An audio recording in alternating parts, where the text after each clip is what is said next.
And in this video, I'm going to talk about should you rent a property versus buying a home in 2021. So if you're looking to get into property in 2021, or if you've already got a property and you're thinking about moving in 2021, this is a very important video for you to be watching. We're going to talk about the property market and what's happening, and we're going to talk about should you buy your own home before you start investing in property. Now, there are some very well-known people in the property world, like Grant Cardone in America, who's a very successful property investor, and he says to people, hey, you shouldn't be buying a house, you should be investing in rental property instead to get income coming in. He said you should be renting. In fact, Grant Cardone goes as far as saying you should even sell your own home and you should take that money and put it into rental property to get income coming in. Now, whilst I agree in principle that might be a good idea, especially if you think the market's going to come down, sometimes people sell their house at a high price, they rent for a while, and when prices have all come down, they then buy to get back in. I think buy a bigger house for the same amount of money they sold their house at. That can be a good strategy, but it can also be really risky because we don't know how much the market's going to come down in 2021 and we don't know where it's going to stop. So I think that's maybe a little bit excessive, but if you have to move from your own home into another property, and you have to do that because you're relocating, because of work, you're emigrating, you're increasing or decreasing the size of your family. The question is, do you need to actually buy another property? And if values are going to come down in 2021, maybe you should wait. And maybe you should think about renting instead. Now, why is that a good idea? Well, if you're going to sell your existing home, rather than going to buy a new one, which means you're going to have to put a big deposit in and get a mortgage, maybe instead you can use that deposit money, instead of buying your own home, to buy some more investment properties. Those are properties where you're not going to be living, but the rental income from those helps give you extra cash flow so you don't have to maybe even work because you've got cash flow coming in from your properties. So instead of tying up a whole load of money in a new property, I can absolutely see the value of that. I've got a whole load of rental properties, and right now I'm renting. Now that's because I gave my last house to my last partner, so actually she's got that, so I don't have my own residential property right now.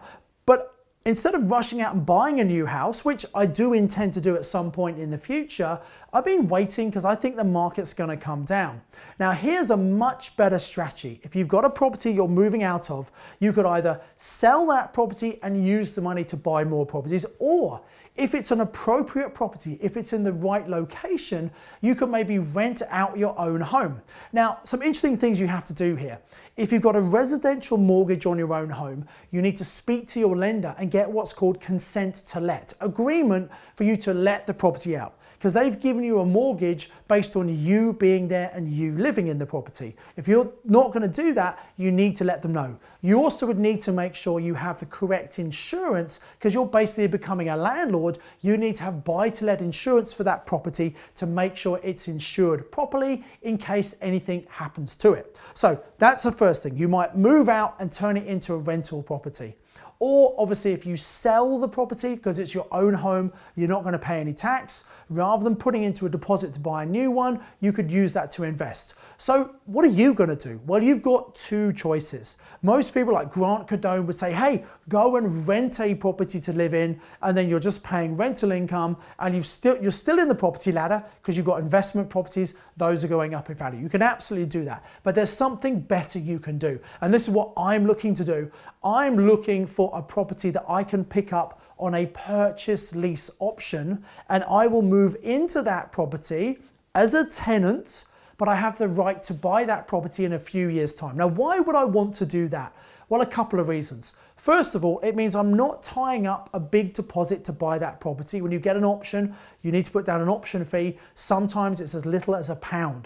Secondly, I don't have to get a mortgage right now because I'm not actually buying the property right now. I'm going to have the right to buy that property in 3 to 5 years. I'm becoming what's called a tenant buyer. So I'm a tenant in that property, but I've got a right to buy that property. Now, I have to find people for whom that works, and not everyone is going to agree to a purchase lease option. But let me tell you who you might want to look for. Someone who's got a property, they're trying to sell it, but they can't sell it right now. And actually, rather than have it empty, they'd be happy to rent it out. And that's exactly what I'm doing. I'm going to rent their property for a number of years, and then I've got the right to buy it. Now I've got the right to buy. I don't have to buy if I don't want to. I'm going to look for one that I do genuinely intend to buy. And I think to be ethical, you should go into the arrangements with that intention. But plans change, you might not actually buy. Now, is this possible? Are people doing it? Yeah, loads of my students are doing it right now. I've actually done it before. So with a previous partner, I was looking for a nice property in Edgbaston to move into. I was looking for a 4 or 5 bed house up to about £500,000. This was probably about 7 years ago. And basically, I found a very nice property. It was a Georgian property in a lovely terraced row of houses. It was a big property, a 4-bedroom property. It was a listed property, so really nice character. And the owner had wanted to sell this property. He had lived there himself with his partner. They had then split up. He'd used it as a rental property for a number of years, and he wanted to get rid of the hassle. He didn't really need the money as such. He just didn't want the hassle anymore. So I saw this on the market. I'm keeping an eye on the area which I want to buy, and I saw this property come on, and I saw it sell, and there was no real interest for me. But then, by keeping an eye on Rightmove and Zoopla, I noticed the same property came back onto the market several months later. Now that's because in the UK, 1 in 3 sales fall through. So I saw this property come back on the market, but interestingly, it came on for sale and also for rent. Now that's a big clue, by the way. If you're looking for purchase lease options, look for properties listed for sale and also for rent. And so I called up the agent, I arranged a viewing around the property, and I said to the agent, so just tell me, I thought this property had sold, looks like it's come back on the market. The agent said, yes, it had sold. A developer wanted to buy it, move in, live here, develop it, but he didn't in the end, he pulled out. I said, do you know why he pulled out? Well, on the back of the property, there's this lovely kind of orangery, and basically it was put up. Now, because it's a listed building, they had to get consent to put this up. And the previous owner had got consent and done it. So when the current owner bought it, he knew all the consent was in place. But when the current owner came to sell the property, he couldn't find the evidence, he couldn't find the proof. And the buyer, this developer, used that as a reason to back out of the sale. So the seller was upset, put it back on the market, said to the agent, look, I can't afford to have the property empty. I'm happy to rent it out until I find someone to buy. Now, the agent quite rightly said to the owner, look, no, this kind of value property, no one's going to rent you for 6 months. You probably need to rent it for at least a year. The owner said, okay, fine. So when I understood the background, I said to the agent, I said, so look, I'd like to buy this property, but I guess it's going to take a while for the guys to sort out all the paperwork. Do you think he'd be open to me moving into the property, renting it for a year, and then buying the property? And the agent said, well, yeah, I think he might well be interested in that. And the agent then said to me, very surprising, he said, and I suppose what you pay in rent, you'd want to take off the end price. And I said, yes, I would like to do that. Now, I didn't expect the agent to say that. Most agents don't get this, so never use the terminology purchase lease options. Just explain, I'd like to rent, and then if I like it, I'd like to buy the property. So the agent spoke to the owner. We negotiated a bit on the price. It had previously been sold for $425,000. It was on the market for $475,000. So it was already a 10% discount there. I said, well, I would be prepared to pay the same price, $425,000, in a year's time. Now, the owner thought the market was going up at the time. It wasn't really, but he said, no, I won't sell for that. I want to give a bit more money. So we agreed on $435,000, so more than he'd sold it to the previous person.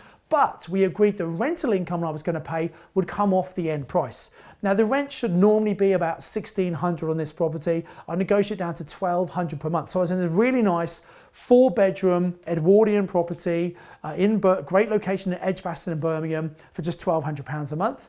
And renting for a year, all that money would come off the end price. Now, that's just under $15,000. So in other words, I'd have another $420 to buy this property. So we moved in, me and my partner at the time.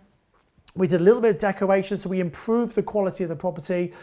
For various reasons, we decided not to buy this property. So we reached out to the owner. We said, look, really sorry.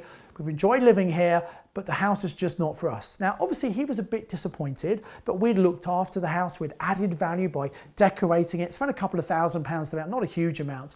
And he said, look, how would you like to stay there as tenants until we can actually sell it to someone else? We said, yeah, fine. So he put it on the market, had people come around and view. He actually sold it, and 8 months later for more than we were going to buy. So he still ended up doing really well from it. We lived in a property which we were planning to buy, but we had the option, we didn't have to buy it. And what that meant was we had the luxury of living there, and if we wanted to buy the property, we could. Imagine we just bought that property. We'd put in a deposit, we got a mortgage, and a year later realized, you know what, this isn't the right house for us. So that would have been a bit of a difficult situation. So the benefit of you going in and renting a property first before you buy is you get the chance to try before you buy to make sure it really is the right property for you. So this whole strategy of if you're moving from one property into another, rather than thinking you have to sell that property to get a deposit for the next one, maybe you could get a purchase lease option like this. You could rent your own house out, make an income from that, or refinance it. You could actually change the mortgage into a buy-to-let mortgage if you want to do that as well and rent it out. And that's another property in your portfolio, and you don't actually need to be buying a property right now. So that's my thoughts on should you rent or should you buy.